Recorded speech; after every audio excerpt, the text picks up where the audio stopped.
Bien évidemment, avant que la vidéo ne commence, n'hésitez pas principalement à m'envoyer des vidéos sur Instagram, que ce soit sur la discipline ou sur la société. Je me ferai un réel plaisir de pouvoir les analyser.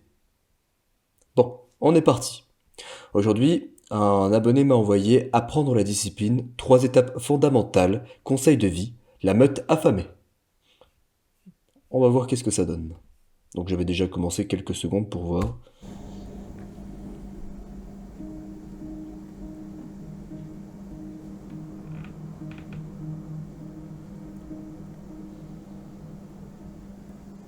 Hé, réveille-toi, bonhomme. As-tu déjà rencontré une personne à qui rien ne semblait réussir?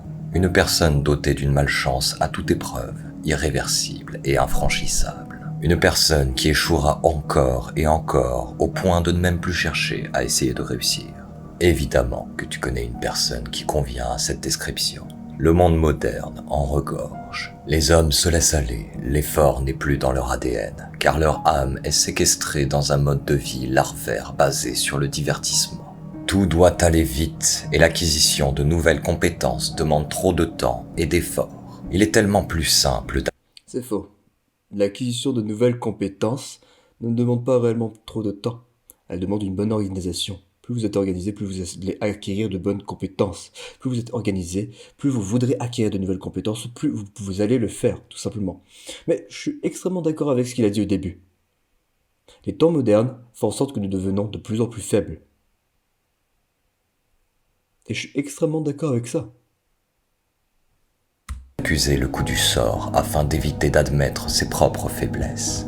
D'ailleurs, un petit paragraphe, enfin, une petite aparté. Ce qu'il a dit au début, les personnes qui échouent, sont les plus aptes à réussir. Parce que la réussite, c'est quoi? Ce n'est simplement qu'une succession d'échecs. À force d'échouer, vous allez forcément réussir à un certain moment. Donc échouez au maximum. Encore et encore. Et croyez-moi, un jour, vous réussirez. Son propre manque de rigueur. Car si certains auront effectivement plus de chance que d'autres au cours de leur vie, aucun homme ne sera chanceux ou malchanceux du début à la fin. La vie comporte des hauts et des bas pour tous, et un homme se doit d'apprendre. Il faut savoir que la chance, on la crée. Les opportunités, on les crée. Plus vous travaillez, plus vous créez en fait une certaine opportunité. Ne vous laissez pas berner par «Oh, cette personne a plus ou moins de chance». Oui, il y a la chance pure, mais il y a des opportunités. Une personne peut être plus apte à réellement créer une opportunité si elle travaille réellement pour ça. La plupart du temps, les personnes qui ont beaucoup de chance sont des personnes qui ont pris la bonne opportunité. La plupart du temps, elles ne sont même pas conscientes qu'elles ont pris cette opportunité tellement elles ont travaillé dessus. N'oubliez pas que chaque fois que vous faites un choix, ça va vous amener quelque part. Chaque fois que vous allez prendre la décision de faire un choix, ça va vous amener dans une certaine situation. N'oubliez jamais ceci. La situation où vous êtes actuellement, c'est vous qui l'avez décidée. Et c'est vous qui pouvez aussi la changer. C'est ça la beauté de la vie. À faire avec. Ceux qui utilisent leur malchance comme excuse pour abandonner ne sont que des lâches hypocrites. Quand bien même ils essuieraient malheur sur malheur, serait-ce une raison pour baisser les bras? Non. Un homme qui sort victorieux a inévitablement connu de nombreuses défaites et souffrances. Mais je vais te donner son secret. Le vainqueur a quelque chose que les chiens chouineurs n'ont pas. La discipline. L'on me demande souvent comment je changerais un chien en loup. Les bergers allemands veulent chasser avec la meute, et c'est tout à leur honneur. Ils en ont le potentiel, car la volonté, et tu le sais, il suffit d'avoir une volonté pure et inébranlable pour devenir loup affamé. Alors, il était grand temps que j'aborde ce sujet. Il faut voir la discipline comme ton arme personnelle, ton propre fusil de chasse. Si tu suis cette chaîne, tu connais mon penchant pour les métaphores. Lors de la longue marche pour le sommet du monde, un très grand nombre d'ennemis seront sur ton chemin. Mais il en est un que tu es le seul à voir et qui te C'est extrêmement vrai ce qu'il dit. Plus vous allez monter haut, plus il y aura d'ennemis. Mais n'oubliez jamais que tous ces ennemis sont mis en face de vous pour voir à quel point vous êtes fort. Plus vous aurez d'ennemis en face de vous, et plus vous comprendrez à quel point vous êtes fort et à quel point vous pouvez aller loin. N'oubliez jamais ça. C'est quelque chose qui est réellement primordial. traquera sans relâche jusqu'à la fin. Un ennemi fourbe est fait de... Et là, certainement, il va parler de vous. Vous devez être tout le temps en compétition contre vous-même. Beaucoup de gens disent, oui, ça ne sert à rien de s'en comparer avec les autres. Faux. Nous vivons dans un monde compétitif. Chaque homme est en compétition avec un autre. C'est player contre player, c'est joueur contre joueur. La vie n'est rien d'autre qu'un simple jeu. Et vous êtes le maître du jeu. Le maître de votre jeu, le maître de votre vie. Mais il y a toujours quelqu'un contre qui vous allez devoir vous battre encore et encore. C'est vous-même, c'est votre mental. C'est cette petite voix qui vous dit « Oh, laisse, on le fera plus tard, voyons. Oh, mais pourquoi est-ce que tu veux prendre une douche froide, voyons. Prends une bonne douche chaude. Ah, pourquoi te lever à 5 heures du matin? À 9 heures, c'est parfait. Dormir, c'est important. » Cette petite voix, c'est vous contre vous. Et vous devez apprendre à dompter cette voix. Cette voix qui vous retient dans la facilité, qui vous retient dans la médiocrité. La seule façon de dompter cette voix, c'est de tout simplement surpasser les épreuves, encore et toujours. Si vous ne surpassez pas les épreuves, vous ne pourrez jamais aller aussi loin que vous le voulez. Toujours penser une épreuve après une autre, une épreuve après une autre, tout simplement. Si vous pensez comme ça, vous irez loin. Croyez-moi, plus vous allez penser que vous avez réussi une épreuve, plus vous allez aller loin. Ténèbres qui jouera avec tes faiblesses pour t'appâter dans ses traquenards grossiers. Je veux bien évidemment parler du loup noir, bonhomme. Ce dernier choisira le bon moment avant d'attaquer, et tu sais quoi? La seule arme efficace contre lui est ton fusil de chasse. Son nom est discipline. Sa mire, volonté. Ses cartouches s'appellent motivation, et chaque tir représente un effort. Tu as un nombre limité de munitions, mais le ravitaillement peut se faire, par exemple, auprès de la meute. Notre tanière gardera toujours ses portes ouvertes aux braves qui veulent s'en sortir. Alors, moi, je suis absolument pas d'accord avec ce qu'il dit. Oui, effectivement. Alors, là où est-ce qu'il veut mener, c'est principalement à une citation qui est excellente. Cette citation se dit tout simplement qu'on a deux loups en nous. Un loup blanc et un loup noir. Et lequel des deux loups va gagner? Celui que vous nourrissez. Tout simplement. Je pense, là où il va nous amener. Mais pourquoi je ne suis pas d'accord par rapport aux cartouches? Les cartouches ne sont pas des motivations. Les cartouches sont simplement des objectifs que vous avez accomplis. Plus vous accomplirez des objectifs, plus vous tuerez le loup qui est en face de vous. Vous n'avez pas réellement besoin de motivation. La motivation intrinsèque, la motivation extrinsèque, c'est très bien. C'est très bien pour le début. Mais c'est pas ça qui va vous permettre d'avancer sur le long terme. La discipline, ce processus, va vous permettre d'avancer sur le long terme. D'une façon générale. La motivation va être un espèce de booster. Et quand vous serez motivé, vous allez y mettre beaucoup plus d'intensité. Vous pouvez aussi mettre beaucoup plus d'intensité lorsque vous n'êtes pas motivé. Mais croyez-moi, plus vous serez motivé, plus vous allez y mettre de l'intensité. D'ailleurs, pourquoi est-ce que nous commençons réellement les choses quand nous sommes motivés? Tout simplement parce que lorsque nous avons de la motivation, nous arrivons tout simplement à faire les choses. Nous arrivons tout simplement à avoir ce focus, de se dire, ce que je veux maintenant, je vais l'avoir. Peu importe le prix. Dans ce monde moderne écrasant. Je te conseille de viser juste lorsque tu chasses le loup noir, car chaque manquement lui donne l'opportunité d'attaquer, ce qui peut entraîner des conséquences dramatiques sur ton avenir et ton mental. Sois efficace. Du coup, ces cartouches, comme au début il disait que ces cartouches étaient de la motivation. Mais au début, du coup, ces cartouches ne sont rien d'autre que des épreuves qu'il a accomplies. Si les épreuves touchent le loup, je reprends sa métaphore. Si les épreuves touchent le loup, ça veut dire qu'il aura réussi l'épreuve. Par contre, si l'épreuve rate le loup, ça veut dire qu'il aura tout simplement raté l'épreuve. Donc ces cartouches ne sont pas de la motivation, ce sont des épreuves réussies. Donc on revient tout simplement à mon exemple, qui était que les cartouches sont des objectifs réussis. Si vous n'arrivez pas à atteindre un objectif que vous avez mis mensuellement, ou peut-être un objectif quotidien, vous avez perdu contre vous. Mais vous savez ce qui est beau? C'est que demain vous avez encore une chance pour essayer de vous vaincre. Tout simplement. Demain vous avez encore une chance. Si vous avez l'opportunité de vous lever, si vous avez l'opportunité d'être encore en vie, tant que vous êtes en vie, vous avez encore cette petite chance d'essayer de retoucher le loup. Et de vous améliorer. Encore et toujours. Et ne te sépare jamais de ton fusil. Il doit être le prolongement de ton être. Comme dans cette métaphore, en cas de danger critique, ta vie dépend de ton arme. Dans cette vidéo, je vais te donner les clés pour te construire une discipline de fer. Et pour cela, il te faudra suivre les 3 étapes que je vais énoncer. Contrairement aux autres vidéos, il s'agit bien là d'étapes, car tu n'auras accès à la suivante que lorsque tu auras atteint la précédente. Et n'oublie pas qu'il est toujours possible de régresser. Alors, reste aux aguets et tiens bon, même dans la difficulté. La discipline est une chose tortueuse et variable. Elle demande à être dressée et apprivoisée, mais surtout, elle n'est jamais totalement... En fait, ce qui est vraiment difficile avec les disciplines, c'est le fait que vous régressez. En fait, vous perdez énormément de temps à vous améliorer, à tout le temps aller plus haut. Et le problème, c'est que lorsque vous arrêtez, vous allez forcément régresser. C'est pour ça qu'il ne faut jamais réellement s'arrêter. C'est dur à dire, mais les personnes qui sont disciplinées ne s'arrêtent quasiment jamais. Parce qu'elles savent que dès qu'elles s'arrêtent ne serait-ce qu'un moment, elles régressent. Et si elles régressent, quelqu'un d'autre aura l'opportunité de réaliser leur rêve. Et c'est une triste réalité, malheureusement. Plus vous allez vous arrêter, plus vous allez moins atteindre vos rêves et principalement laisser quelqu'un d'autre atteindre ce rêve. Et je peux vous assurer que si quelqu'un d'autre atteint votre rêve, ça va vous foutre extrêmement mal. Extrêmement mal.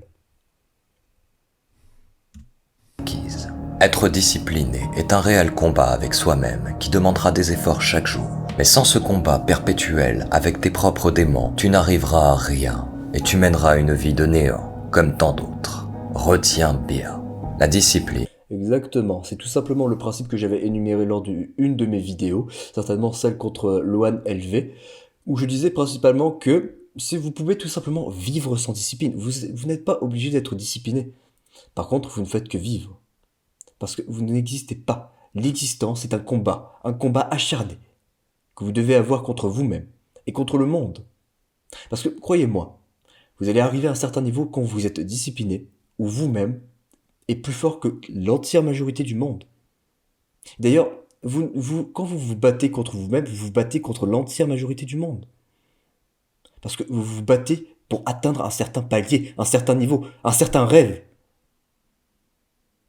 Alors continuez. Vous souffrez déjà. La plupart des gens souffrent déjà dans le fait d'être dans le processus. Mais ils s'arrêtent en cours de route parce que c'est trop douloureux. Mais voyons, vous souffrez déjà. Pourquoi est-ce que vous devez vous arrêter? Ne vous arrêtez pas. Continuez. Encore, toujours, encore et encore. Allez chercher ce pourquoi vous avez commencé à souffrir. Allez le chercher.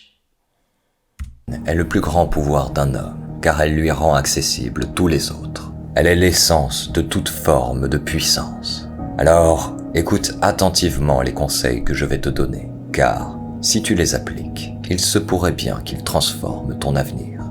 Mais avant cela, pense à faire grossir la meute. Et n'hésite pas à me suivre de nouveau sur Twitter. Mon dernier compte fut suspendu à cause d'un ange qui ne fait pas bon ménage. Numéro 1. Annihiler la procrastination. Danser avec la mort. Évidemment, apprendre à chasser le loup noir est la première étape. Si à la moindre difficulté tu tombes dans ces pièges, ta marche sera courte. La procrastination est la plus grande entrave à la discipline, mais également une tentation récurrente chez tout homme encore en train de se construire ou de se reconstruire. La procrastination est motivée par la peur de la mort.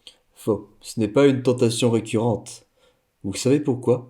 Parce que lorsque vous arrivez à créer un certain environnement où vous n'avez plus de distraction, vous êtes focus et vous n'avez pas la tentation. Le problème de la procrastination, c'est que la plupart des gens, qu'est-ce qu'ils font? Tout simplement, ils laissent dans leur environnement de quoi se distraire. À ce moment-là, il vous faut de la volonté pour pas procrastiner. Tout simplement. Mais si vous avez un environnement où principalement il n'y a aucune distraction, alors à ce moment-là, vous êtes beaucoup plus focus et vous arrivez beaucoup plus à faire les choses que vous voulez. Et à ce moment-là, la procrastination est complètement détruite. Je peux vous l'assurer. Mais crois-tu que ce soit en restant figé sur place que tu régleras tes problèmes? Non, au contraire, tes problèmes s'accumuleront et ta peur de la mort finira par te tuer. Personne ne réglera tes problèmes à ta place. Alors écoute, tu dois annihiler cette faiblesse en priorité. La procrastination est un cercle vicieux qui te tirera toujours plus vers les ténèbres. Lorsque tu auras essuyé échec sur échec à cause d'elle, la peur de l'échec parasitera ton esprit et alors, les échecs se multiplieront davantage. La pression paralysante s'accumulera et le loup noir n'aura plus qu'à dévorer ton corps déjà meurtri. C'est pourquoi il ne faut jamais se séparer de ton fusil et encore moins poser un pied dans ce piège. La procrastination. C'est bien, il y a beaucoup de métaphores. J'apprécie énormément l'effort qu'il fait, parce que tout de même, pour trouver ce genre de métaphore, il faut avoir beaucoup d'efforts. J'aime beaucoup ces métaphores. Honnêtement, c'est super. C'est céder à la pression qu'une tâche exerce sur ton mental. Mais reporter cette tâche laissera des traces. Le réel repos de ton esprit ne viendra que lorsque tu auras effacé cette tâche de ta liste. En procrastinant, tu tentes désespérément et en vain de repousser la mort. En réalité, tu ne fais que lui donner plus d'espace. Personne ne peut se cacher de la mort. Cependant, il est possible de la charmer en dansant avec elle. Mais j'y reviendrai.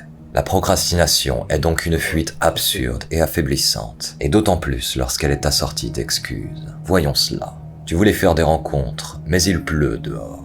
Alors quoi?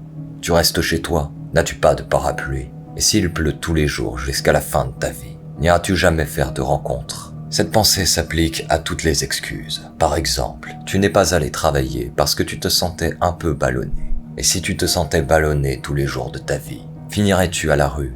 Où irais-tu travailler? Ce n'est pas une excuse. Bien sûr, il existe certaines excuses fondées. Tu ne vas pas aller au travail si tu délires affligé par la fièvre. Mais la plupart du temps, une excuse n'est qu'une lâcheté de plus pour éviter d'admettre sa faiblesse. La faiblesse.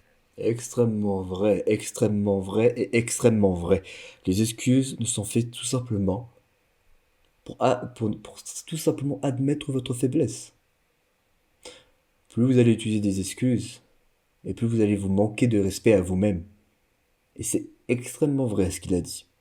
Une excuse n'est faite principalement simplement pour reporter une tâche à plus tard. Sauf que le plus tard n'existe pas, tout simplement. Et vous devez le comprendre. Vous devez faire la tâche maintenant, ou quand vous l'avez planifiée. Mais ne reportez jamais à plus tard, parce que plus tard n'existe pas. Et la tâche que vous devez reporter à plus tard, au final, qu'est-ce qui va en devenir? Vous ne la ferez pas. Vous ne la ferez pas, tout simplement. Et vous allez le regretter plus tard, de ne pas l'avoir fait. D'avoir failli à remplir ses responsabilités. Tu es un homme, plus un petit garçon. Alors arrête de te chercher des excuses. Fais face au monde, fais face à ta glace et à tes défauts, et bats-toi pour devenir meilleur. Pour annihiler la procrastination de ton mode de vie, il te faut un mental de vainqueur. Viser l'excellence et se battre pour elle, mais également apprendre à faire le vide dans ton esprit lorsque la nécessité de réaliser une tâche n'est pas imminente. Si tu penses à une tâche complexe à réaliser dans le futur, ça doit être pour organiser un plan d'action. Une fois le plan d'action terminé, laisse cette tâche de côté et concentre-toi sur autre chose. Si tu es compétent, tu sais au fond de toi que lorsqu'il faudra réaliser cette tâche, tu n'auras qu'à suivre ton plan d'action et improviser avec les imprévus. Dès lors, te projeter dans le futur ne fera que parasiter ton esprit et accumuler de la pression mentale inutile. Et la procrastination pourrait alors devenir une option pour tenter d'évacuer cette pression. En vain. La procrastination n'est qu'un piège vulgaire tendu par le loup noir. C'est lui qui te répète que tu n'y arriveras pas, qui te montre l'image de toute la difficulté du monde et qui te pousse à imaginer les imprévus les plus catastrophiques. Fais-le taire, agis et tu déjoueras ce piège. C'est simple, pense, plus tard c'est jamais. Alors, C'est exactement le point que j'ai dit juste avant. Plus tard, c'est jamais. Ne remettez jamais une tâche à plus tard. Développez une mentalité des Navy. Les Navy, comment ils fonctionnent?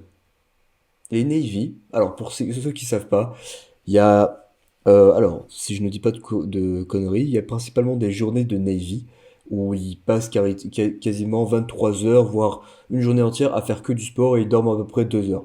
Et en fait, ils ont développé une mentalité qui fait que, en fait, ils vont tout simplement à leur limite et ils ont développé une mentalité qui fait qu'ils regardent simplement devant eux. Ils ne regardent pas plus tard, parce que s'ils regardent plus tard, ils sont morts. Et c'est la même mentalité que vous devez développer. Si vous regardez tout le travail que vous devez faire, vous n'y arriverez pas. Par contre, si vous regardez simplement devant vous, qu'est-ce que vous devez faire maintenant, et que vous pensez comme ça toutes les heures, toutes les minutes, toutes les 10 minutes, au final, tout le travail qui vous semblait être impossible va être fait. Il va être fait. Et vous serez fier de vous, tout simplement. Il faut apprendre à développer ce type de mentalité. Maintenant, je vais revenir à ce qu'il a dit. La procrastination, il l'associe surtout à une faiblesse du mental, c'est-à-dire au fait que vous échouez parce que vous n'avez pas réussi à une certaine tâche. C'est extrêmement vrai. C'est extrêmement vrai. Mais au lieu d'avoir cette mentalité de se dire, ok, j'ai échoué et au final je vais retourner dans mes vieilles habitudes, essayez de comprendre pourquoi vous avez échoué. La charge de travail était beaucoup trop lourde. Vous avez peut-être mal planifié. Peut-être que tout simplement la tâche que vous devez faire était beaucoup trop longue. Peut-être que la tâche que vous devez faire devait prendre beaucoup plus de temps. Vous devez comprendre ce pourquoi vous n'avez pas réussi à faire cette tâche.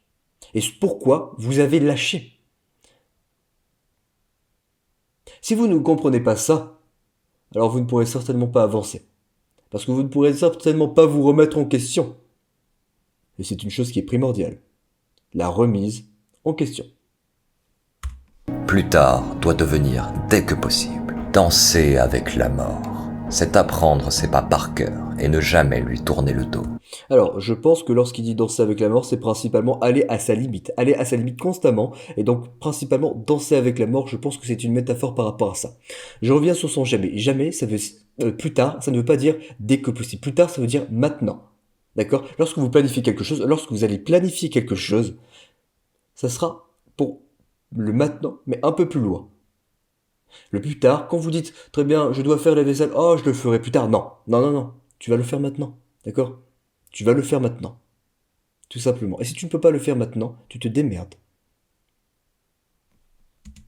Retiens bien qu'il te faut sourire à la mort, car elle se nourrit de tes peurs. Étape. Hop, hop, hop, hop, hop. On va éviter le copyright quand même. Numéro 2. La routine vertueuse. Bon, très bien. Il nous explique comment, en fait, ne pas procrastiner. Enfin, il nous explique que la première étape, c'est la procrastination. Ce qui est très bien. Alors, moi, je dis principalement que la première étape, c'est éliminer toutes les distractions qu'il y a autour et, en fait, connaître ses limites. Pour moi, c'est ma première étape. Mais ça, c'est beaucoup plus développé dans mon livre. D'ailleurs, pour ceux qui souhaitent aller voir mon livre, il y a un livre qui est gratuit, qui est pour l'essai. Vous pouvez aller voir, il est totalement gratuit. Le problème, c'est que il n'explique pas comment vaincre la procrastination. Il vous donne simplement un conseil. La procrastination, c'est le plus tard, et donc le plus tard, ça doit être dès que possible. Mais au final, il ne vous explique pas comment faire. Et c'est dommage, parce que il a mis le point sur la première étape. La première étape, c'est effectivement la procrastination. Mais cette procrastination, elle vient de où, à votre avis? La première chose que vous devez faire, c'est éliminer toutes les distractions qu'il y a autour de vous. Que ce soit au niveau des amitiés qui ne vous servent à rien, les personnes qui ne vous servent absolument à rien, c'est-à-dire qui ne vous permettent pas d'atteindre vos objectifs, vous devez les éliminer. Des personnes qui ne sont pas, qui vous tirent vers le bas, je ne comprends même pas pourquoi vous restez avec ce type de personnes. Tout ce qui est distraction, n'oubliez pas, nous vivons dans une société qui est là pour une seule chose. Nous vivons dans une société qui est principalement là pour prendre votre focus. Tout dans cette société est fait pour prendre votre focus. Pourquoi nous avons accès au divertissement si facilement? Pourquoi lorsque nous prenons, donc là malheureusement je n'ai pas mon téléphone, pourquoi lorsque nous prenons notre téléphone, nous voulons nous divertir constamment? Parce que nous voulons éviter la réalité. Parce que la réalité est beaucoup trop cruelle. La réalité est beaucoup trop dure. Pourquoi? Quand vous regardez, je vais prendre simplement pour un iPhone App Store. Pourquoi lorsque vous regardez App Store, plus de la moitié des applications sont des jeux? Parce que les jeux nous permettent de nous évader, d'être dans ce monde virtuel, où on peut commencer de zéro et où on peut s'améliorer plus vite que le monde réel. Les gens ont compris comment être disciplinés. En fait, la réalité des choses, c'est que la plupart des gens sont réellement disciplinés, mais ils ne sont pas autodisciplinés par rapport à eux pour atteindre leurs rêves. Et pourquoi? Parce que c'est trop dur. Parce que la plupart sont une bande de feignants qui ne veulent même pas réussir. Et moi, je vais vous dire, si vous voulez réellement vous différencier et atteindre vos rêves, il va falloir faire les choses que personne ne fait. Et je peux vous assurer que enlever toutes les distractions, c'est la première phase, le premier pas dans le processus de cette discipline. L'un des premiers pas avec la motivation.